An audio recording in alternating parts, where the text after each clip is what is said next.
नमस्कार. दूरदर्शन प्रस्तुत आरोग्य संपदा या कार्यक्रमामध्ये आपल्या सगळ्यांचं मनपूर्वक स्वागत. दर्शक हो, आपलं आयुष्य आपण कसं जगायचं आणि आपल्या आयुष्यासाठी कोणत्या गोष्टी हितकारक आहेत, कुठल्या अहितकारक आहे, या सगळ्यांचं शास्त्र म्हणजे आयुर्वेद. आयुर्वेद ही जीवन जगण्याची कला आहे, शैली आहे आणि एक शास्त्र आहे जे आपल्याला निसर्गाशी जोडतं. मधुमेह, संधिवात, कर्करोग, यकृताचे आजार असे जे जुनाट रोग असतात किंवा आजार असतात, तर त्याच्यावर उपचार करण्याची क्षमता देखील आयुर्वेदाची आहे. आणि म्हणूनच आजचा कार्यक्रम विशेष महत्त्वाचा आहे. जर आपल्यापैकी कुणाला यकृताचे आजार असतील तर आजच्या कार्यक्रमापासून आपल्याला बरीच माहिती मिळेल, इन्फॉर्मेशन मिळेल. आणि आजचा विषय जो आहे तो आहे यकृताचे आजार आणि आयुर्वेद. या महत्त्वाच्या अशा विषयावर मार्गदर्शन करण्याकरता आज आपण आपल्या स्टुडिओमध्ये आमंत्रित केलेलं आहे डॉक्टर चरण सोनारे सरांना. नमस्कार सर, स्टुडिओमध्ये आपलं सरचं स्वागत. सरांबद्दल सांगायचं तर सर आयुर्वेदाचार्य आहेत. अमरावती विद्यापीठातनं सरांनी BAMS केलेलं आहे. त्याच्यानंतर पंचकर्मामध्ये त्यांनी PG डिप्लोमा केला आणि योगशास्त्रामध्ये त्यांनी पोस्ट ग्रॅज्युएशन केलेलं आहे. सद्यस्थितीत ते वरुड येथील श्री विश्वकृपा आयुर्वेदिक चिकित्सालय पंचकर्म आणि अनुसंधान केंद्राचे संचालक आहेत. सर, आपण चर्चेला सुरुवात करू. आपलं पुनश्च स्वागत करते. धन्यवाद. सर्वप्रथम आम्हाला हे सांगा सर की धकाधकीचं जीवन आहे. अगदी शाळकरी मुलांपासनं वृद्धांपर्यंत सगळे आपल्याला गडबडीत दिसतात, पण तरीही सगळी माणसं आता योगाकडे आणि आयुर्वेदाकडे वळताना दिसत आहेत. तर नेमका आयुर्वेदाचा काय उद्देश आहे? आयुर्वेद हा आपल्या भारतीय चिकित्सा प्रणालीतील आणि महत्त्वाच्या परंपरेतील एक चिकित्सा शास्त्र आहे. आणि हे फक्त एक परंपरागत शास्त्र नसून हे एक सायंटिफिक शास्त्र आहे. आणि आज पूर्ण जगाने आयुर्वेद जागतिक दिवसानिमित्त आणि योगा जागतिक दिनानिमित्त याला मान्यसुद्धा केलेलं आहे. आयुर्वेदाची व्याख्याच अशी शास्त्रामध्ये वर्णित केलेली आहे की हिताहितम सुख दुःखमायुस्तस्य हिताहितम मानच्च तत्र यत्र आयुर्वेद स उच्यते. म्हणजे आपल्यासाठी हितकर काय आहेत, अहितकर काय आहेत, आपल्या आरोग्यासाठी सुखकारक काय आहे आणि दुःखकारक काय आहे, ह्या सर्व बाबींचा उहापोह आयुर्वेद शास्त्रामध्ये केलेला आहे. म्हणूनच असं म्हटलं जातं की आयुर्वेद हा आयुष्याचा वेध घेणारा वेद आहे. आणि तो आपल्या 4 वेदापैकी अथर्ववेदाचा उपवेद म्हणून पण संबोधला गेलेला आहे. आणि आयुर्वेद शास्त्रामध्ये जे स्वस्थ, निरोगी आणि ज्याला आपण हेल्थ डेफिनेशन म्हणतो, जी आज जागतिक आरोग्य संघटनेनं सुद्धा मान्य केलेली आहे, ती म्हणजे समदोषा समाग्निच्च समधातू मलक्रिया प्रसन्न आत्मा इंद्रिय स्वस्थ इत्याभिधीयते. म्हणजे इतकी व्यापक व्याख्या आयुर्वेद शास्त्रामध्ये आरोग्याची केलेली आहे, ज्यामध्ये शारीरिक, मानसिक आणि सामाजिक आरोग्याचा विचार करून आपल्या रुग्णांकरता आणि आपल्या जनतेसाठी आयुर्वेदाने आरोग्याचा संदेश दिलेला आहे. बरं सर, आपण बघतो की आयुर्वेदिक तसं तर आयुर्वेद ही सर्मवेशक प्रणाली आहे. सर्मसमवेशक म्हणजे ज्याच्यामध्ये कंप्लीट सगळ्या गोष्टी समावेश होतो सगळ्यांचा. पण स्पेशली त्याला लिव्हरला का विशेष महत्त्व दिलं जातं आयुर्वेदामध्ये? कसं आहे ना की एक काळ होता पूर्वीच्या काळी की ज्यावेळी लिव्हर टेम्पलमध्ये ठेवलं जायचं आणि त्याची पूजा केल्या जात होती. आजच्या काळामध्ये आपण हार्टला महत्त्व दिलेलं आहे, हृदयाला महत्त्व दिलेलं आहे. परंतु जसं आपण आज सामान्य भाषेत म्हणतो की डोंट ब्रेक माय हार्ट, त्यावेळेस लोक म्हणायचे डोंट ब्रेक माय लिव्हर. आणि लिव्हरला असं पण म्हटलं जायचं की मेरे जिगर का तुकडा होतो. जिगर का तुकडा, करेक्ट. म्हणजे जिगर म्हणजे ॲक्च्युअली लिव्हरला म्हटलं गेलेलं आहे. आणि कसं असतं, पॅरोटिड ग्लँड ही ग्रंथींची राणी आहे. तर ग्रंथींचा राजा कोण, तर लिव्हरला म्हटलेलं आहे. बरं बरं. एवढं महत्त्व त्या लिव्हरला लावतं आणि आपल्या शरीरातील सर्व प्रक्रिया हे लिव्हर केंद्रित आहेत. हो. आणि आयुर्वेदामध्ये सुद्धा त्याला अग्नीचं स्थान सांगितलेलं आहे. म्हणजे आता आधुनिक शास्त्रामध्ये जे गट ब्रेन नावाची एक कन्सेप्ट येत आहेत. आपल्याला माहित आहे की सेंट्रल नर्वस सिस्टीम आहे, पेरिफेरल नर्वस सिस्टीम आहे मेंदूमध्ये. ह्या दोन सिस्टीम आपण अभ्यासल्या किंवा आता मुलं अभ्यासत पण आहेत. पण एक अग्नी नावाची गट ब्रेन कन्सेप्ट जी संकल्पना आहे ती आयुर्वेदाने पूर्वीपासून सांगितलेली आहेत. आणि त्या गट ब्रेनचा मुख्य बिंदू पॉवर हाऊस हे लिव्हर आहेत, यकृत आहेत. त्यावरून सर्व ग्रंथींचं कंट्रोलिंग होतं. आणि अग्नी ही आपल्या शरीरातील चयापचय, ज्याला मेटाबॉलिक्स प्रोसेस म्हणतो, ती सर्व कंट्रोल करण्याचं सामर्थ्य लिव्हरमध्ये आहेत. म्हणून त्याला ग्रंथीचा राजा म्हटलं गेलेलं आहे. बरं सर, आपल्याला माहिती आहे की लिव्हर आपल्या शरीराचा अतिशय महत्त्वाचा असा ऑर्गन आहे जो आपल्याला बॉडीला डिटॉक्स करायला मदत करतो, पचनाला मदत करतो आणि असंख्य कार्य करतो, आपली इम्युनिटी स्ट्रॉंग करतो. या व्यतिरिक्त स्पेशल अजून लिव्हरचे काय काय कार्य असतात? 1200 ते 1500 ग्रॅमचं असणार हे लिव्हर आपल्या शरीरामध्ये उजव्या बाजूला ठेवलेलं आहे. बरोबर. आणि हार्ट हे, हृदय हे लेफ्ट साईडला ठेवलेलं आहे. उजव्या बाजूला असणारं यकृताचं कार्य शरीरामध्ये सुरुवातीला आपण म्हटल्याप्रमाणे शरीरामधील जेवढे काही विजातीय पदार्थ निर्मिती होते, अन्न पचन झाल्यानंतर, चयापचयाची प्रक्रिया झाल्यानंतर त्याला नलिफाय करणे, विजातीय पदार्थ डिटॉक्स करणे किंवा त्याला शरीरामध्ये पचवून बाहेर काढणे, हे एक लिव्हरचं मुख्य कार्य आहे. अन्न पचवण्याचं काम दुसरं.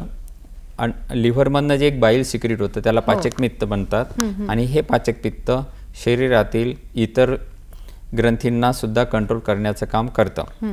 मधुमेहासारखे आजार, ओबेसिटी, पॉलिसिस्टिक ओव्हरियन डिसीजचं कंट्रोलिंग, इन्सुलिन सिक्रिशन्सची सेन्सिटिव्हिटी, परत लिव्हरपासून होणारे जे काही आजार आहेत, हेपेटायटिस किंवा लिव्हर सिरोसिस किंवा फॅटी लिव्हर, हे सर्व आजाराचं कंट्रोलिंग लिव्हरकडनं होतं. त्याचप्रमाणे लिव्हरकडनं रक्त बनवण्याची निर्मितीचं कार्यसुद्धा लिव्हरकडनं केलं जातं. आणि मेन म्हणजे जोपर्यंत बोन्सचं कार्य चालू होत नाही रक्तनिर्मितीमध्ये, तोपर्यंत यकृताला विशेष स्थान दिलेलं आहे रक्तनिर्मितीमध्ये. बाळाचा जन्म झाल्यानंतर यकृत हे कमजोर असतं, म्हणूनच ते दुधावर त्याला आईच्या स्तनपानावर त्याला ठेवलेलं असतं. आणि नंतर त्याची पूर्ण वाढ झाल्यानंतर आपण त्याचा पूर्ण आहार सुरू करतो. म्हणजे बालपणापासून तर शेवटच्या टप्प्यापर्यंत लिव्हर हे एक असा अवयव आहे की जो म्हातारा होत नाही, ओल्ड होत नाही किंवा तो थकत नाही. शेवटपर्यंत तो इन प्रोसेस असतो आणि त्याला एजिंग नसतं. जर त्याला आजार झाल्यानंतरच तो व्याधीग्रस्त होतो, जसं लिव्हर सिरोसिसमध्ये वगैरे. नाहीतर लिव्हर असा एक ऑर्गन आहे आपल्या शरीरामधला एकमेव की तो शेवटपर्यंत कार्य करतो. म्हणजे ॲट द एज ऑफ 80, म्हणजे 80 वर्षामध्ये जरी आपण लिव्हर ट्रान्सप्लांटसाठी डोनेट केलं तरी ते तेवढ्याच प्रक्रियेनं गतीनं कार्य करेल. आणि तेवढ्याच एजचं राहील. एवढंच असं पण आहे किंवा ते सर की आपण लिव्हरचा काही पार्ट काढून दिला तर पुन्हा ते रिजनरेट होतं. बरं. म्हणजे ऑर्गन डोनेशनमध्ये आला आता विशेष महत्त्व आलेलं आहे की लिव्हरचा एक 30% पार्ट जरी आपण पेशंटला दिला, रिसिपियंटला दिला, तरी ते त्या स्पीडनं ग्रो होतं. ज्याने दिला त्याचं पण जे कट झालेला आहे तो भाग ग्रो होतो आणि जो घेतो त्याचं पण तो पार्ट ग्रो होतो. दोन्हीकडे ते दोन्ही कार्य होतात. पण ही झाली शेवटची प्रोसेस. पण ही स्टेप्स येऊच नाही, हा आपला संदेश आजच्या कार्यक्रमामधून आपल्याला प्रेक्षकांना द्यायचा. बरोबर. सर, आता लिव्हरचं इतकं महत्त्व आहे आणि इतकं महत्त्वाचं कार्य लिव्हर करत असतं, पण अलीकडे आपलं खानपानाच्या सवयी या बदललेल्या आहेत, बैठी जीवनशैली आहे, यामुळे नेमके लिव्हरचे कोणकोणते आजार आपल्याला दिसून येतात? आपण पहिले लिव्हरचं सामान्य कार्य समजून घेताना आपलं लिव्हर चांगलं कसं याचे काही क्रायटेरिया ठरवलेले आहेत. आयुर्वेदशास्त्रामध्ये त्याचा उहापोह उत्तम रीतीने केला आहे. सिंपल भाषेमध्ये सांगायचं झालं, 8 तासाला 12 तासाला मलमूत्र विसर्जन नियमित होणे, भूक वेळेवर लागणे, पचन व्यवस्थित होणे, कोणत्याही प्रकारचं अम्लपित्त न वाढणे, पोटाला फुगारा न येणे, ढेकर न येणे, अन्न सेवन केल्यानंतर त्याची चयापचयाची प्रक्रिया जी आहे ती व्यवस्थित होणे, हे सिंपल लक्षणं जरी रुटीनली 24 तासाला, म्हणजे this indicates that liver is normal, liver is normal, healthy. आणि इन्व्हेस्टिगेशन बेसमध्ये आपण बघायला गेलो तर ALT नावाची एक टेस्ट आहे, ज्याला HGOT HGPT टेस्ट असतात. नॉर्मल रेंज असतात, म्हणजे मेलमध्ये 23 आणि फिमेलमध्ये 19. हे त्याचे क्रायटेरिया इंडिकेटर आहे. हे रुटीनली करून घ्यावं आणि कोणत्याही लिव्हरमध्ये नॉट मोर दॅन 5% फॅट असायला पाहिजे. म्हणजे आपल्या लिव्हरमध्ये फक्त 5% पर्यंत फॅट असणं हे नॉर्मल समजलं जातं. त्याच्या पलीकडे जर आपल्या लिव्हरमध्ये फॅट यायला लागलं तर लिव्हर हे ॲबनॉर्मल होतं असं समजलं जातं. आणि ह्या लिव्हरमध्ये असणारं फॅट एक्स्ट्रा कलेक्शन व्हायला लागलं तर त्याचा परिणाम हार्टवर, रक्तवाहिन्यांवर, BPवर, किडनीवर, ह्या सर्व याच्यामध्ये याचा परिणाम आपल्याला दिसून येतो. म्हणूनच लिव्हरला एवढं इम्पॉर्टंट दिलेलं गेलेलं आहे. बरं सर, आपल्याकडे अलीकडे जे डायबिटीज लोक आहेत, डायबिटिक आहेत, त्यांची संख्या असंख्य म्हणजे प्रचंड वाढते, असंख्य लोक आहेत ते.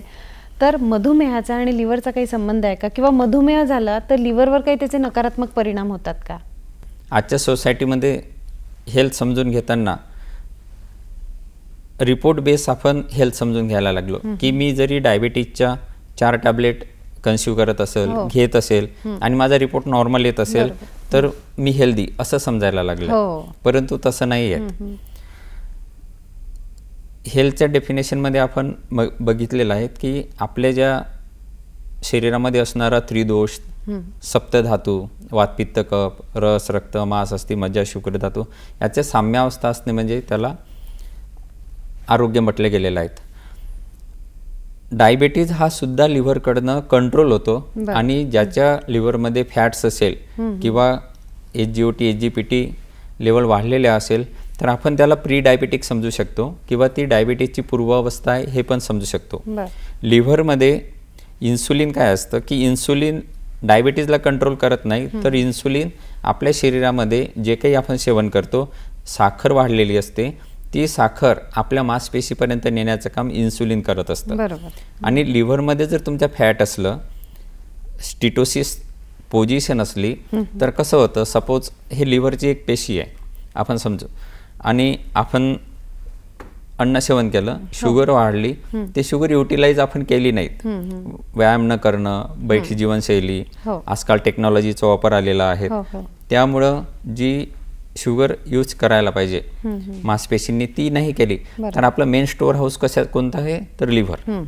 लिव्हरमध्ये ते जी शुगर आहे ती डिपॉझिट होते आणि जेव्हा आपल्याला पाहिजे तिथून यूज केलं जातं. तर होतं कसं की जेव्हा ही शुगर एक्स्ट्रा प्रमाणात डिपॉझिट होते आपल्या लिव्हरमध्ये तर इन्सुलिन जे सिक्रेट होईल ते लिव्हरमध्ये एंट्री नाही करणार, त्याच्यामुळे तिथून डायबिटीज दिसतो. म्हणजे फॅटी लिव्हर असणाऱ्यांना आपण आज असं म्हणू शकतो की काही कालांतरानंतर त्या रुग्णाला डायबिटीज किंवा मधुमेह होण्याची शक्यता हमखास आहेत. म्हणून लिव्हर चांगलं तर सर्व चांगलं हे आयुर्वेदाने वर्णित केलेलं आहे. म्हणून डायबिटीजचा आणि मधुमेहाचा विशेष संबंध आहे. जर आपल्या लिव्हरमध्ये प्रॉब्लेम असेल तर अजून कोणत्या कोणत्या अवयवांवर त्याचा परिणाम होईल? ज्यावेळी शरीरामधली शुगर जास्त वाढते त्याचा परिणाम आपण बघतो की डायबेटिक नेफ्रोपॅथी म्हणजे किडनीवर होणार, डायबेटिक न्यूरोपॅथी म्हणजे जी आपली मज्जा अवयव आहे, मज्जा धातू आहे त्यावर होणार, मुंग्या येणं हातापायाला, चिडचिड करणं, स्वेटिंग जास्त होणं किंवा वेट गेन होणं यामध्ये परिणाम दिसून येतो. आणि शरीरामध्ये एक्स्ट्रा शुगर झाली तर किडनीकडनं ती एक्सिट नाही झाली तर किडनीवर त्याचा परिणाम होऊन डायबेटिक नेफ्रोपॅथी नावाचा आजार बसतो. आणि हे फॅट्स लिव्हरकडनं जर आणखी डिपॉझिट झालं आणि शुगरचं पचन व्यवस्थित झालं नाही तर रक्तवाहिन्यांमध्ये ही शुगर डिपॉझिट व्हायला लागते आणि नंतर बीपीचा त्रास, हार्ट अटॅक येणं हे सुद्धा याच्यामधले दुष्परिणाम आपल्याला दिसून येतात. बरं सर, आपण लिव्हरवर अजून कोणते घटक कार्य करतात किंवा परिणाम करतात हे बघू. तत्पूर्वी घेऊया एक छोटीशी विश्रांती. दर्शक हो, कुठेही जाऊ नका, बघत रहा आरोग्य संपदा.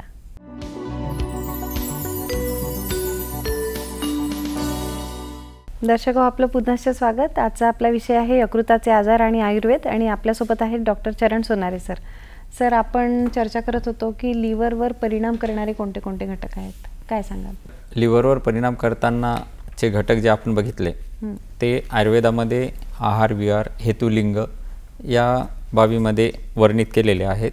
विशेष करून सामान्य प्रेक्षकांना किंवा इतरांना समजावे म्हणून आपण त्याचे डिव्हायडेशन असे करूया की लिव्हर आणि मद्यपानाचा विशेष संबंध सर्वांना माहीत आहे की मद्यपान म्हटलं, ड्रिंक म्हटलं की लिव्हर खराब होणार, हे सर्वांना माहीत आहेत. सोबतच मधुमेहाचा परिणाम लिव्हरवर असतो, मेडिसिन, व्हायरसेस, ओबिसिटी आणि फॅटी डाएट ज्याच्यामध्ये आपण हे करू, आणि एक्झरसाइज न करणे किंवा व्यायामाचा अभाव असणे, ह्या सर्व घटकांचा लिव्हरवर परिणाम होत असतो. त्यामध्ये विशेषताने सांगायचं झालंच, मद्यपान आज सोसायटीने असं एक हे पेय आहे की ॲक्सेप्ट केलेलं आहे, जे एक टॉक्झिन्स म्हटलं जाऊ शकतं, आणि हे सोशली ॲक्सेप्टेबल झालं असल्याकारणानं याचा वापर अतिप्रमाणात होत आहेत. परंतु आज 6 मिलियन्स पीपल्स हे लिव्हर डिसऑर्डरने ग्रस्त आहेत. आणि मद्यपानाची एक वेगळी पार्श्वभूमी बघितली तर शारीरिक विकृतीमध्ये लिव्हर तर खराब होतंच, परंतु ह्या रुग्णांचं कौटुंबिक सुद्धा नुकसान होतं. त्याकडे पण प्रेक्षकांनी लक्ष द्यावं की मद्यपानामुळं आपण टॅक्स पे करतो, मद्यपानासाठी ते विकत घेतो. सुरुवातीला आपण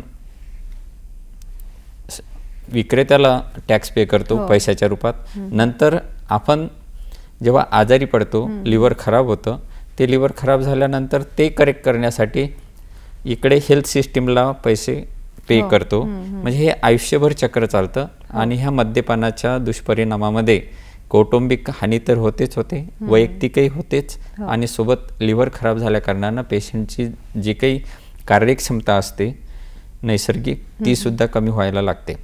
आता बरेच लोक आम्हाला विचारतात की सर, मद्यपान करावं ते किती करावं, ड्रिंक घ्यावं ते किती घ्यावी. तर मुळात जेणेकरून त्याचा म्हणजे परिणाम त्याच्यावर लिव्हरवर खराब होणार नाही. पण कसं असतं ना, एक मुळात उत्तर द्यायचं झालं तर आम्हाला विचारतात रुग्ण की सर, थोडं घेतलं तर चालेल का, आता होळी आहे. पण थोड्याची क्षमता प्रत्येकासाठी वेगवेगळी असते, प्रत्येकाची लिमिट वेगवेगळी असते. थोडी घेतली तर चालतील का. माझा एक प्रश्न असतो त्यांना सबउत्तरमध्ये, तुमच्या मुलांनी तुम्हाला विचारलं की पप्पा एक चमचा घेऊ का, तर त्याला तुमचं उत्तर काय असणार आहे, that is not acceptable. But सोसायटीने ते ॲक्सेप्ट केल्या कारणानं आज फॅमिलीमध्ये सुद्धा ते घेतलं जातं. हा भाग वेगळा झाला. पण आपला सांगायचं हा आहे की घ्यायचं तर किती जायचं. जर जे लोक ओबेज आहे, ज्यांना फॅटी लिव्हर आहे, जे लोक डायबेटिक आहे किंवा कोणत्या तरी आजाराचे मेडिसिन घेत आहेत, त्यांनी कधीही मद्यपान करू नये. लिव्हरमध्ये सर्वात प्रथम आपण जेव्हा मद्यपान करतो त्यावेळी डायजेस्टिव्ह सिस्टीमकडून सर्वात लवकर ॲब्सॉर्ब होणारा हा घटक आहे अल्कोहोल, आणि तो लिव्हरमध्ये डिपॉझिट होत जातो आणि लिव्हरमध्ये फॅटी चेंजेस येतात, फॅटी लिव्हर होतं. जर रुग्णाने मद्यपान थांबवलं नाही आणि सतत ती प्रक्रिया चालू राहिली तर एक छान म्हटलं गेलेलं आहे, हरी करी वरी. हरी म्हणजे खूप घाईने जेवण, म्हणजे लिव्हरवर परिणाम करणारे कोणते घटक, तर हे पण त्याच्यामध्ये नमूद करावं लागेल की हरी म्हणजे खूप घाईघाईने जेवणे, अवेळी जेवणे आणि नको ते जेवणे. एक करी म्हणजे मसालेदार. आजकाल कसं झालेलं आहे की आपण पनीर घेतो, पनीर कशापासून बनतं तर दुधापासून बनत नाही, हे आपल्याला सर्वश्रुत, म्हणजे दुधापासून बनतं ॲक्च्युअली, पण सप्लाय जो मार्केटला होतो इतक्या प्रमाणात दुधाचं प्रोडक्शन नाही, तर पनीर कसं येणार. तर मग हे पनीर खरंच दुधाचं आहे का, तर त्याचे इसेन्स वापरले जातात. पालक पुरेशा प्रमाणात मिळत नाही, त्यावेळेस केमिकल्स वापरले जातात. याचा परिणाम मसालेदार पदार्थांमध्ये आयुर्वेदाने केलेला आहे. त्याला विधायी अन्न आयुर्वेदाने वर्णित केलं आहे, त्यालाच करी म्हटलेलं आहे. आणि शेवटचा फॅक्टर आहे तो वरी. वरी म्हणजे काळजी, स्ट्रेस.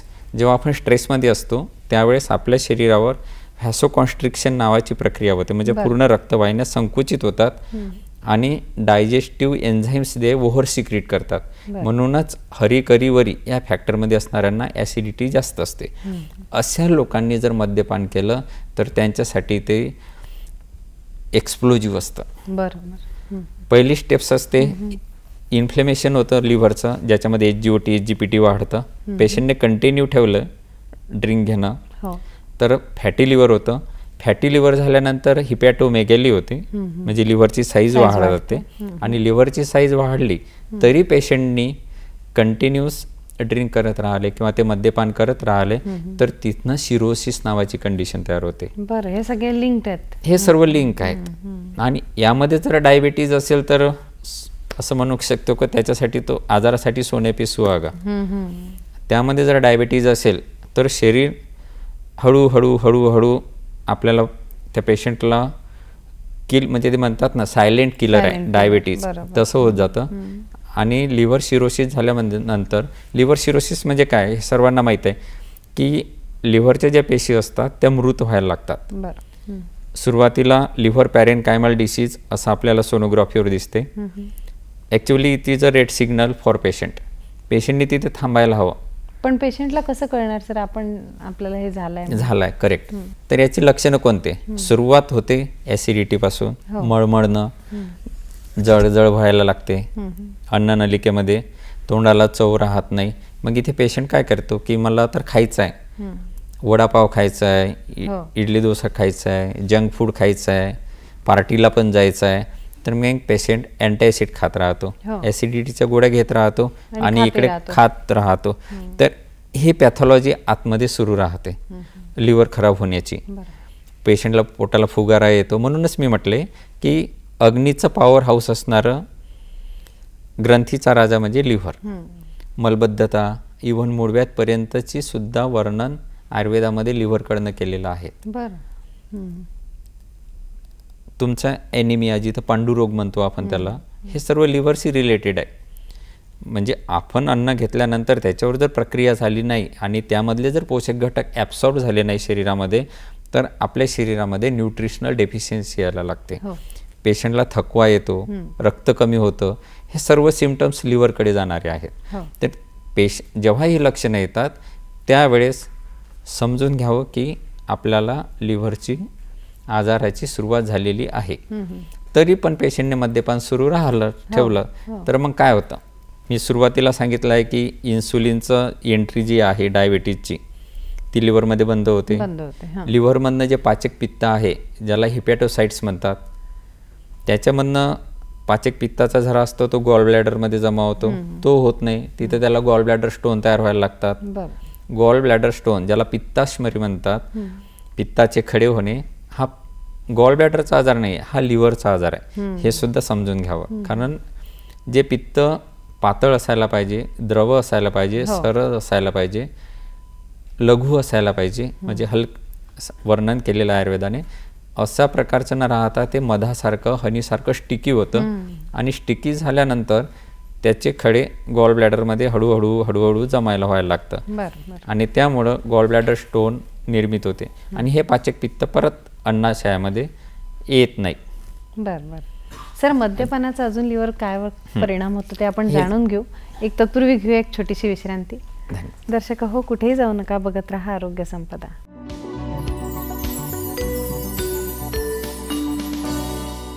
दर्शक हो, आपलं पुनश्च स्वागत. आजचा आपला विषय आहे यकृताचे आजार आणि आयुर्वेद. आणि आपल्यासोबत आहेत डॉक्टर चरण सोनारे सर. सर, आपण मद्यपान आणि लिव्हर या संदर्भात बोलत होतो. आपल्याला माहिती आहे की मद्यपानामुळे किती हानी होते सोशली आणि सगळंच. तर त्या वैयक्तिक त्याच्या जीवनावर काय काय परिणाम होतात हे पण आपण लिव्हरच्या संदर्भात जाणून घेऊ. सर, काय सांगाल? मद्यपानामुळे तर आजार होतात, पण बरेच सोशिओ इकॉनॉमिकल हजार्ड्स पण त्याच्यापासून आहेच. हे सर्व श्रुत आहेत. याला कुठेतरी बंदिस्त व्हायला पाहिजे, कुठेतरी आळा घालायला पाहिजे. नाहीतर येणारी नवीन जनरेशन आहे, इकॉनॉमी तर खूप राहील, पैसा खूप राहील, पण त्याला उपभोगता येणार नाही. कारण आजार हे आहारावर नियंत्रण नसल्याकारणानं, खाण्यापिण्यावर नियंत्रण नसल्याकारणानं तर आणि व्यायामाचा अभाव या अर्ली स्टेजमध्ये लिव्हरवर परिणाम होतो आणि पर्यायानं सर्व आजार येतात. तर बेसिकली सर्वसमावेशक सांगायचं झालं तर आपण किती अर्न करतो त्यानंतर हेल्थवर किती एक्सपेन्स करणार हे पण नवीन जनरेशनने लक्षात घ्यायला पाहिजे. इकॉनॉमी खूप क्रिएट झाली म्हणजे सक्सेस नाही आहेत. म्हणूनच आरोग्य संपदा आपल्या इंटरव्ह्यूमधला तो एक मुख्य पार्ट आहे. परंतु पूर्वीच्या काळी म्हणायचे हेल्थ इज वेल्थ, आरोग्य धनसंपदा. हो.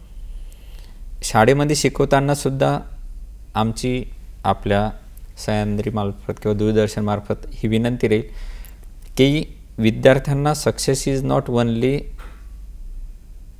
Earning money, health is wealth हे पण आपण त्यांना सांगायला पाहिजे. आणि त्या हेल्थ मेंटेन करण्यासाठी आपली काय इन्व्हेस्टमेंट असायला पाहिजे त्याच्या मागे, रोज व्यायाम करणे, दिनचर्येचं पालन करणे हे पण असावं. तर आपण विषय घेतो तो मद्यपानाचा. तर हे जे व्हॅल्युएबल एज्युकेशनमधला हा पार्ट आहे. आणि आज 9वी 10वी पासून 11वी 12वी पासून मुलं यामध्ये बळी पडत आहेत.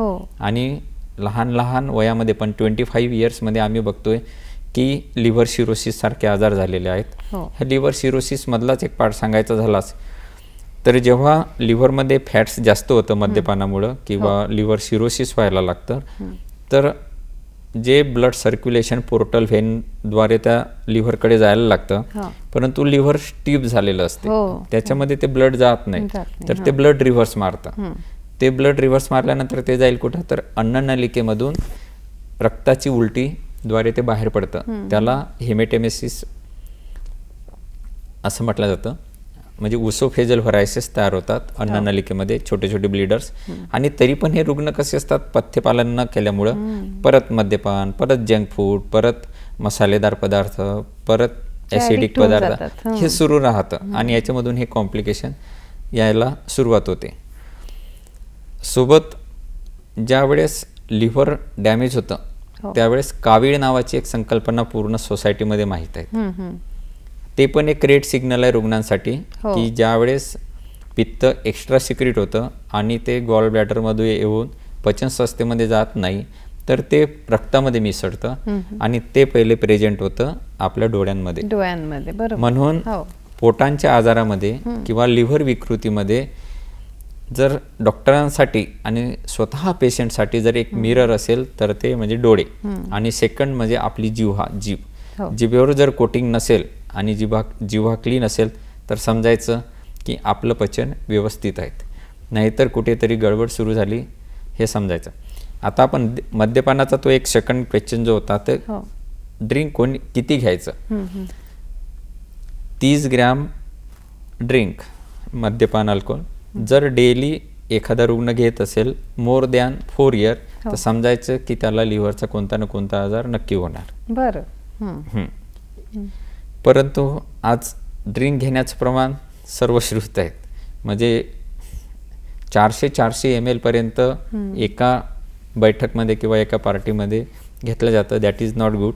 जर मद्यपानासोबत परत उकडलेले जे समोसे असतात एकाच तेलामधनं परत उकडल्या जातं आणि आपण बघतो की तेलामध्ये त्या काळे काळे यायला लागतात. That is the carcinogenic. एक संदेश मला हा पण द्यावा वाटतो की एकदा तेल गरम केल्यानंतर ते परत गरम करू नये, कारण त्याच्यामध्ये एकदा तेल उकडलं आणि तुम्ही डबल ते जेव्हा उकडता किंवा गरम करता तर त्याच्यामध्ये कार्सिनोजेनिक फॅक्टर तयार होतात. आणि हे तेलामधले उकडलेले समोसे किंवा जे तळलेले पदार्थ असतात ते जर परत सेवन केले त्याचा सुद्धा परिणाम लिव्हरवर होताना दिसून येतो. हे गृहिणींसाठी पण अतिशय महत्त्वाचा संदेश आहे की त्या तेलामध्ये परत यूज करू नये. दुसरं की लिव्हरमध्ये जेव्हा डायबिटीज असतो पेशंटला, रुग्णाला, तर त्यावेळेस त्याचे जे फॅट्सचं प्रमाण आहे ते जर एक्सेस असेल, मोर दॅन 5% असेल किंवा मोर दॅन 10% असेल, तर त्याचं कन्झम्पशन किती असावं अन्नाचं, हा सेकंड क्वेश्चन असतो.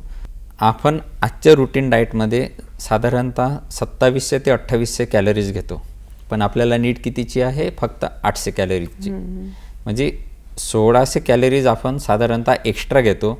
मग हे कॅलरी शुगर कुठे डिपॉझिट होईल, स्टोअर हाऊस त्याचं लिव्हरच. आणि दुसरी बाजू म्हणजे त्याला आपण युटिलाइज करत नाही, म्हणून हे सर्व प्रॉब्लेम यायला लागतात. फॅटी लिव्हरपासून डायबिटीज प्रॉब्लेम होतो, नंतर मग मद्यपान असेल तर सिरोसिस होतं आणि रक्ताच्या उलट्या वगैरे हे प्रॉब्लेम होतात. आता एक भयानक आजार याच्यामधून दिसून येतो की अति मद्यपानामुळं जलोदर हा, असायटिस बरोबर. म्हणजे पोटात पाणी होणे. जेव्हा लिव्हर एका स्टेजला 80% पर्यंत डॅमेज होतं हो. किंवा विकृत होतं किंवा लिव्हर सिरोसिस होतं, त्यावेळेस शरीरामधनं पाणी बाहेर फेकलं जात नाही.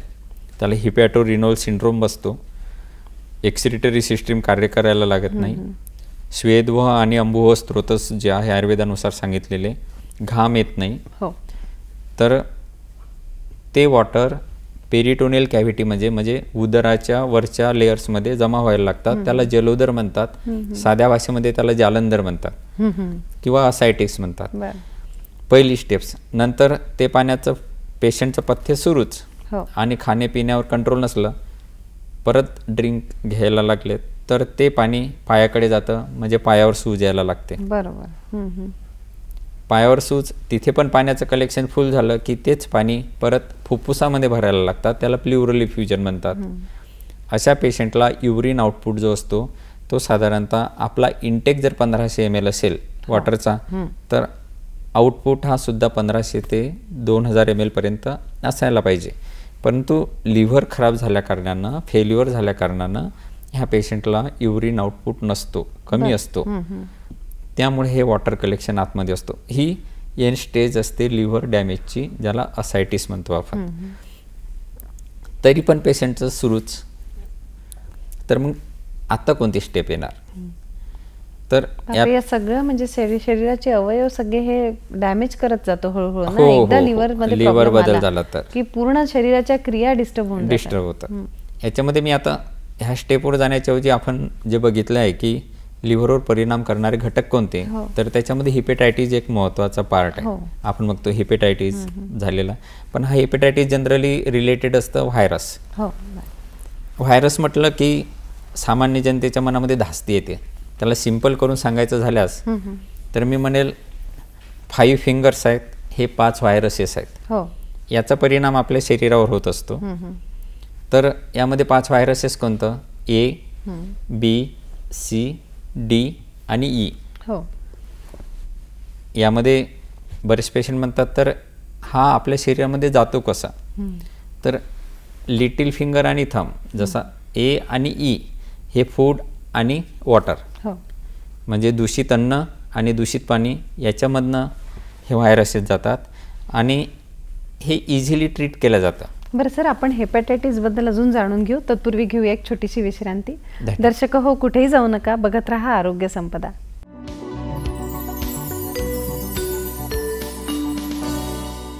दर्शक हो, आपलं पुन्हा स्वागत. सर, आपण हेपॅटायटिस बद्दल बोलत होतात, काय सांगाल? जे व्हायरसेस असतात, हेपॅटायटिस म्हणजे जिथे ITIS लागतं, म्हणजे हिप्या म्हणजे लिव्हर आणि आयटिस म्हणजे इन्फ्लेमेशन. म्हणजे कोणत्याही ऑर्गनचं इन्फ्लेमेशन झालं की त्याला आयटिस लागतात. जसं टॉन्सिलायटिस, अपेंडिसायटिस, स्पॉन्डिलायटिस, म्हणजे त्या पार्टचं इन्फ्लेमेशन झालं, तिथे आजार यायला लागले की तिचं इन्फ्लेमेशन होतं, त्याला आयटिस लागतं. मग आता लिव्हरमध्ये आयटिस केव्हा लागते? हिपेटायटिस. अन्य आजारामध्ये हिपेटायटिस असतं, परंतु एक सामान्य लोकांना व्हायरसेस रिलेटेड हिपेटायटिस, आणि स्पेशली सर हेपॅटायटिस बी ची धास्ती जास्त असते.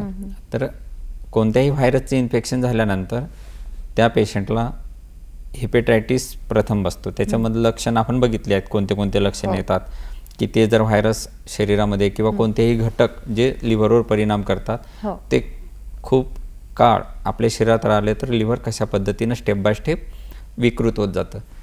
तर आपण बघित होतो की हेपेटायटिस जे व्हायरसेस आहे ते 5 प्रकारचे आहेत. A, B, C, D, E. A आणि E फूड कॉन्टॅमिनेटेड असतात, वॉटर आणि फूड. ते इझिली कंट्रोल होतात. आणि तिथे फक्त माझी सर्व प्रेक्षकांना परत विनंती राहील की जेव्हा आम्ही प्रॅक्टिसमध्ये पेशंट बघतो तर पेशंट फक्त क्युरेटिव्हवर आज जोर देत आहेत आणि सोसायटी पण तशी झाली आहेत. कोणत्याही चिकित्सा पद्धती हे 3 पद्धतीमध्ये मोडायला पाहिजे: प्रिव्हेंटिव्ह, प्रोमोटिव्ह अँड क्युरेटिव्ह.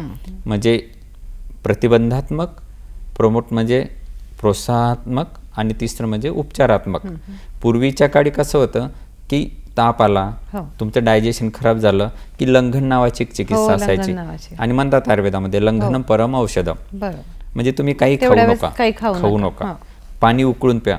परंतु आज सुज्ञ नागरिक सुद्धा जेव्हा ताप येतो, जेव्हा कावीळ होतं किंवा पोट खराब असतं, पाणी उकळून पित नाहीत. हो. ही खूप महत्त्वाचं आहे की प्रिव्हेंटिव्ह आणि प्रोमोटिव्ह हा पार्ट आयुर्वेदाचा जो सांगितलेला आहे, हा आपणच नव्हे तर सरकारने सुद्धा याला प्रोमोट करायला हवं.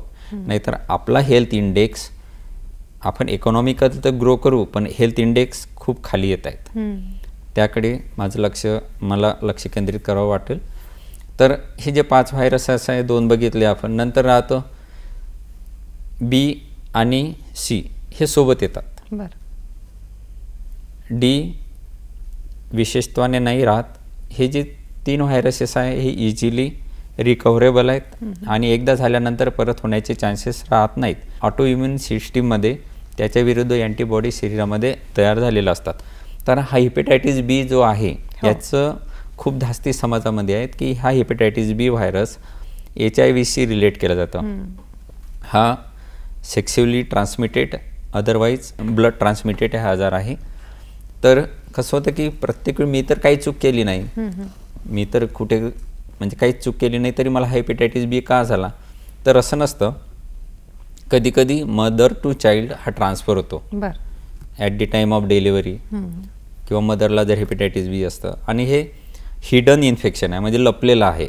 आणि हे 30-30 वर्ष आपल्या शरीराची जर इम्युनिटी चांगली असली, आपण जर व्यवस्थित खाणंपान असलं, आपली जर व्यवस्थित दिनचर्या असली, तर हा व्हायरस खूप काळ आपल्या शरीरामध्ये राहतो. म्हणजे तोपर्यंत हे आपल्याला काही डॅमेज करणार नाही. म्हणजे चोर घरामध्ये आला परंतु तो काही डॅमेज करत नाही तोपर्यंत इट्स ओके. परंतु जेव्हा आपल्या घरामधली इम्युनिटी सिस्टीम कमी होते त्यावेळेस हा व्हायरस जोर करतो आणि त्याचं इन्फेक्शन मग लिव्हरला होतं आणि तिथूनच hepatitis, fatty liver, liver cirrhosis हे स्टेप्स हेपेटायटिस म्हणजे आपल्या लिव्हर व्हायरल इन्फेक्शनमध्ये सुद्धा दिसून येतात. म्हणून जस्ट प्रिकॉशन हे खूप छान उत्तर आहे व्हायरल इन्फेक्शनमध्ये, प्रिव्हेन्शन अँड प्रोमोशन. आता तर गव्हर्नमेंटने याचं लसीकरण सुद्धा प्रमोट केलेलं आहे. At the time of birth बेबीला व्हॅक्सिन दिलं जातं. हो. आणि गव्हर्नमेंट आणि हे डिसीजेस असतात जे लिव्हरचे डिसीज असतात ते हेरिडिटरी असतात का? हो असतात. जेनेटिकली फरक पडतो. एक देश होता, आपल्याला इथे नाव नाही घेता येणार, की त्या लहान मुलांपासून फॅटी लिव्हर दिसून आले. तर त्यावर स्टडी करण्यात आला की 2 वर्षाच्या, 4 वर्षाच्या, 6 वर्षाच्या मुलांना फॅटी लिव्हर का? कारण त्या घरामध्ये आई वडिलांचं जेनेटिक स्ट्रक्चर तसं होतं, त्यांचं खानपान तसं होतं, त्यांचे फॅटी लिव्हर, ओबेसिटी हे सर्व होतं. म्हणून मला परत एक संदेश द्यावा वाटेल की तुम्हाला तुमचं आयुष्य जगण्याची स्वातंत्र्य आहे, पण तुम्हाला रोगी जनरेशन निर्माण करण्याचा अधिकार नाही. म्हणून या बाबतीचा अवेअरनेस किती महत्त्वाचा आहे? खूप महत्त्वाचा आहे. म्हणूनच मी म्हणत आहे की प्रिव्हेन्शन अँड प्रमोशनवर खूप मोठा रोल आरोग्य विभागाने करायला पाहिजे किंवा प्रत्येक जनरेशनने करायला पाहिजे. आज माझं लग्न होतंय तर मला पती पत्नीला हे सॅक्रिफाईस करावं लागेल, काही खाण्याचे पथ्य पाळावं लागेल, काही आरोग्यासंबंधित नियम पाळावे लागेल की माझा जे जन्माला बाळ येणार ते सुदृढ यावं, निरोगी असावं, कारण त्याचा तो अधिकार आहे आरोग्य. आणि हे आई वडिलांचे कर्तव्य आहे की त्याला ते आरोग्य द्यायचं आहे. म्हणून घरातल्या डाएट पद्धती कशी असावी. आज आयुर्वेदामध्ये पंचकर्ममधून शरीर शुद्धी करून गर्भसंस्कार केले जातात आणि त्याचे जीन्सवर सुद्धा परिणाम चांगले दिसून येतात. म्हणजे होणारी जी संतती आहे ती सुदृढ आणि निरोगी व्हावी हा त्याचा मागचा उद्देश. बरोबर आहे. सर, लिव्हर आजारी असेल तर कोणकोणत्या तपासण्या आपल्याला कराव्या लागतात? लिव्हर आजारी असल्यानंतर आपण बघतो की एक जाणून घेताना रुग्ण संवेद्य आणि एक डॉक्टर संवेद्य, म्हणजे आपल्याला दिसणारी लक्षणं जे मी पहिले सांगितलेली आहेत की मळमळ होणे वगैरे, पोटाला फुगार असणे, पोट साफ न होणे, रक्ताची उलटी होणे, सतत ॲसिडिटी असणे, हे पेशंटला असणारे लक्षण असतं. डोळे पिवळे होणे, लघवी पिवळी होणे, मलबद्धता असणे. आणि जेव्हा डॉक्टरकडे येतो त्यावेळेस आपण बघतो की जेव्हा तपासणी केली जातात अष्टविध परीक्षणमध्ये, त्यावेळेस पेशंटला लिव्हरच्या साईडला टेंडरनेस असतं, म्हणजे पेन ऑन प्रेशर, त्याला टेंडरनेस म्हणतात. दुसरं कंजक्टिव्हायटिस जो येलो असतो, कावीळचं लक्षणं दिसतात. पायावर सूज असते. हे झालं क्लिनिकल डायग्नोसिस. लॅबोरेटरी बेस्ड डायग्नोसिसमध्ये LFT केलं जातं, लिव्हर फंक्शन टेस्ट. त्याच्यामध्ये टोटल बिलिरुबिन बघितलं जातं, डायरेक्ट बिलिरुबिन बघितलं जातं, SGOT SGPT हे बघितलं जातं आणि सोबतच ALT केलं जातं, कंप्लीट ब्लड काउंट केलं जातं, CBC रिपोर्ट. हे पॅथॉलॉजिकल इन्व्हेस्टिगेशन. त्याच्यामध्ये हेपेटायटिस जे बी आहे किंवा बाकीचे जे व्हायरल इन्फेक्शन आहे ह्या टेस्ट केल्या जातात. म्हणजे स्पेशल असं फॅटी लिव्हर किंवा सिरोसिस याच्यासाठी वेगवेगळे टेस्ट असतात. हो, हां. मग आता हे झालं ब्लड रिलेटेड इन्फेक्शन मधून आपण काय रूल आउट करू शकतो. आता राहिलं स्ट्रक्चरल चेंजेस काय आहे, म्हणजे त्या अवयवामध्ये आलेले स्ट्रक्चरल रचनात्मक विकृती काय असतात. तर जेव्हा फॅटी लिव्हर येतं, हिपॅटोमेगॅली असतात, सिरोसिस असतात, तेव्हा अल्ट्रासाऊंड, सोनोग्राफी हे आधुनिक शास्त्राचं खूप मोठं वरदान आज आपल्याला मिळालेलं आहे की अर्ली स्टेजमध्ये आपल्याला जर कोणी मद्यपान सतत करत असेल, डायबेटिक असेल किंवा खूप सारे मेडिसिन घेत असेल, पेन किलर वगैरे, तर ह्या रुग्णांनी 8 महिन्याला 9 महिन्याला एकदा सोनोग्राफी बघून घ्यावी.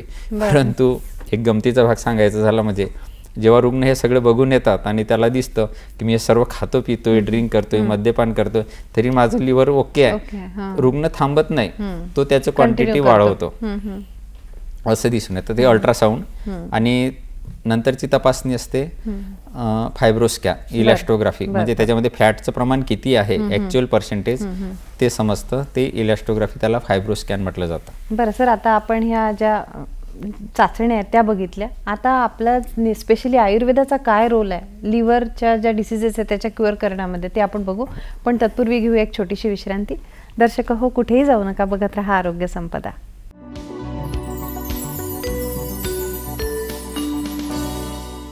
दर्शक हो, आपलं पुनश्च स्वागत. आज आपण चर्चा करतो आहे यकृताचे आजार आणि आयुर्वेद या विषयावर. सर, आपण आतापर्यंत जाणून घेतलं की जर आपलं लिव्हर आजारी असेल तर कोणत्या कोणत्या चाचण्या आपल्याला कराव्या लागतील. पण आयुर्वेदाचा काय रोल आहे, लिव्हरचे जे आजार आहेत त्याला दुरुस्त करण्यामध्ये, त्याच्या उपचार पद्धतीमध्ये काय रोल आहे आयुर्वेदाचा? आयुर्वेदाचा याच्यामध्ये खूप मोठा रोल आहे, कारण जे आपण वर्णित केलं आहे प्रिव्हेन्शन, प्रमोशन अँड क्युरेशन, म्हणजे क्युरेटिव्ह. तर प्रिव्हेंटिव्ह प्रोमोटिव्हमध्ये आहार पद्धती आपण सांगितलेली आहे की फास्ट फूड न घेणं, जंक फूड न घेणं, ॲज पर रिक्वायरमेंट डाएट घेणं, खूप पाणीसुद्धा पिऊ नये, ॲज पर रिक्वायरमेंट पाणी पिण्याचं प्रमाण असावं. सकाळी खूप पाणी पिणं हे सुद्धा चुकीचं आहे, कारण आपलं शरीर हे किती युटिलाइज करतं वॉटर त्याच्यावर डिपेंड असतं. नंतर कोणत्याही प्रकारचं व्हायरल इन्फेक्शन झाले असेल तर त्या संबंधितली चिकित्सा त्या डॉक्टरांकडून घ्यावी. आयुर्वेदामध्ये मुख्यतः जो लघु आहार सांगितलेला आहे तो महत्त्वाचा असतो. काही कटू तिक्त रसाची जे काही आयुर्वेदीय औषध आहे, फलत्रिकादी काढा आहे, अशा टाईपची जी काही औषधं सांगितली जातात ती डॉक्टरच्या सल्ल्याने घ्यावी, स्वतः न करता. विशेष करून आता खूप सारं अनुसंधान होत आहे याच्यामध्ये की पंचगव्य चिकित्सा, त्यामधला विशेषतः दूध आणि गोमूत्र याचा विशेष वापर लिव्हर चिकित्सेमध्ये आपण यकृताच्या आजारामध्ये करतोय आणि त्याचे सायंटिफिक पेपरसुद्धा आपले पब्लिश झालेले आहेत. आम्ही आमच्या चिकित्सालयामध्ये, रुग्णालयामध्ये पंचकर्मामध्ये बस्ती चिकित्सा आणि विरेचन चिकित्सा ही विशेष त्या पेशंटला वापरतो. आणि जे हेपॅटिक एन्सेफॅलोपॅथीमध्ये जाणारे सुद्धा रुग्ण असतात, अमोनिया वाढतो ज्या असायटिसमध्ये, तो अमोनियासुद्धा बस्ती चिकित्सेने, विरेचन चिकित्सेने कमी करता येतो. आणि ह्या रुग्णांना फक्त ज्यांना जलोदर म्हणतात, असायटिस म्हणतात, गाईचा आहार देऊन निर्लवण आणि निर्जल चिकित्सा दिली जाते आणि सोबत औषधी, अशा पद्धतीने हे रुग्ण बरे केलेले जातात. आणि माझा सांगण्याचा जो एक संदेश आहे की आपल्या लिव्हरमधला फॅट काढण्यासाठी सर्वात महत्त्वाची एक्झरसाइज कोणती, तर त्याला टॉक टेस्ट म्हणतात. म्हणजे एक्झरसाइज करता करता तुमचं वाक्य कंप्लीट न करता येणं एवढं दमाल, तुम्हाला दम लागेल तेवढी एक्झरसाइज तुम्ही रोज करायला पाहिजे. That is the ideal exercise time. लोक 2 मिनटं करतात, 5 मिनटं करतात, दॅट इज नॉट. तुम्हाला बोलता बोलता दम लागेल, यू कॉन्ट कम्प्लीट युअर सेंटेन्स. ती टेस्ट 1 सेकंड. जेव्हा तुम्हाला घाम येईल मानेवर, ॲक्झिलरी रिजनमध्ये, तिथनं 15 मिनटं ते 20 मिनटं एवढी एक्झरसाइज आपण करायला पाहिजे. तरच लिव्हरमधलं फॅट कमी होईल, लिव्हरचं फंक्शन सुधारेल, पित्त चांगलं सिक्रेट होईल, डायजेशन चांगलं होईल आणि खूप साऱ्या आजारांपासून आपल्याला मुक्तता मिळेल. म्हणून liver is a father of organ, असं आपण म्हणू शकतो. बरोबर आहे. लिव्हरच्या आजारांबद्दल जनजागृती करायची असेल तर आपण काय सांगाल, किंवा काय काय केलं पाहिजे? कसं आहे की हे सुरुवात व्हायला पाहिजे फर्स्ट स्टँडर्डपासनं. कारण लिव्हरवर परिणाम करणारे घटक म्हणजे मी काय म्हटलंय, शुगर. ओव्हर शुगर आपण आज घेतोय कारण आज खाण्यापिण्याची उपलब्धता खूप वाढली, म्हणून लहान मुलांना किती खायचं, कारण ते फरसाण, चिप्स, बल्ले जे नड्डे वगैरे असतात याच्यामध्ये खूप मोठ्या प्रमाणात शुगर असतं आणि मीठ असतं, सॉल्ट असतं, आणि हे लिव्हरवर परिणाम करत जातं. त्याच्यामुळे मुलांना मालनरिश होत आहेत. म्हणून पहिलीपासून ते एंडपर्यंत याचं प्रोमोशन व्हायला हवं, आणि ॲट द डॉक्टर काउंटर हे काउन्सिलिंग व्हायला पाहिजे. हे आजच्या चिकित्सा पद्धतीमध्ये lack of counselling, doctor patient हे कुठेतरी लॉस होत चाललंय, आणि याचा परिणाम म्हणून खूप सारे मेडिसिन घेणं आणि आपलं आरोग्य नॉर्मल ठेवलं, याला आरोग्य म्हणता येणार नाही. अजून पंचकर्मामधले कोणते कोणते ॲक्टिव्हिटीज किंवा काय काय कार्य आहेत सर ज्याच्यामुळे आपण लिव्हर चांगलं करू शकतो, हेल्दी करू शकतो? तर त्याच्यामध्ये जे वमन सर्वात उत्कृष्ट आहे, की जेव्हा ॲसिडिटीचा त्रास असतो, पित्त असतं, थोडं मळमळायला लागतं, तोंडाला चव नसते आणि कफाचं सिक्रिशन्स वाढतं, त्यावेळी वमन खूप चांगली चिकित्सा आहे. सेकंड, लिव्हरला रक्ताचं स्थान म्हटलं आहे, आणि रक्ताला अनुलक्षून पित्त असतं, म्हणून रक्त चांगलं तर पित्त चांगलं, पित्त चांगलं तर तुमची मज्जास्वस्था चांगली, म्हणजे बुद्धी चांगली, किंवा सर्व ॲक्सेप्टन्स पॉवर जी असते ती, त्याला स्थितप्रज्ञता म्हणतात. म्हणजे तुमची मानसिक स्थिती सुद्धा त्या पित्तावर डिपेंड आहे, आणि ते पित्त रक्तामध्ये असतं आणि ते रक्त लिव्हरमध्ये असतं. सगळं इंटरलिंक आहे. म्हणून लिव्हरचं स्वास्थ्य ठेवणं हे खूप महत्त्वाचं ठरतं. म्हणून वमन, विरेचन, बस्ती आणि रक्तमोक्षण हे सुद्धा महत्त्वाचं आहे. विद्धकर्म, अग्निकर्म सुद्धा यामध्ये आपण करतो. आजचा विषय खूप महत्त्वाचा आहे सर, पण आपल्याला वेळ खुणावते. तर दर्शक हो, आज सर आपल्याकडे वेळात वेळ काढून आले. लिव्हर हा शरीराचा किती महत्त्वाचा अवयव आहे हे त्यांनी आपल्याला सांगितलं. त्याला हेल्दी कसं ठेवायचं आहे आणि आपल्याला काय काय काळजी घ्यायची आहे हे देखील आपण आज जाणून घेतलं आहे. सर, आज वेळात वेळ काढून तुम्ही आमच्याकडे आलात त्याबद्दल दूरदर्शनच्या वतीने मी आपले आभार मानते. धन्यवाद.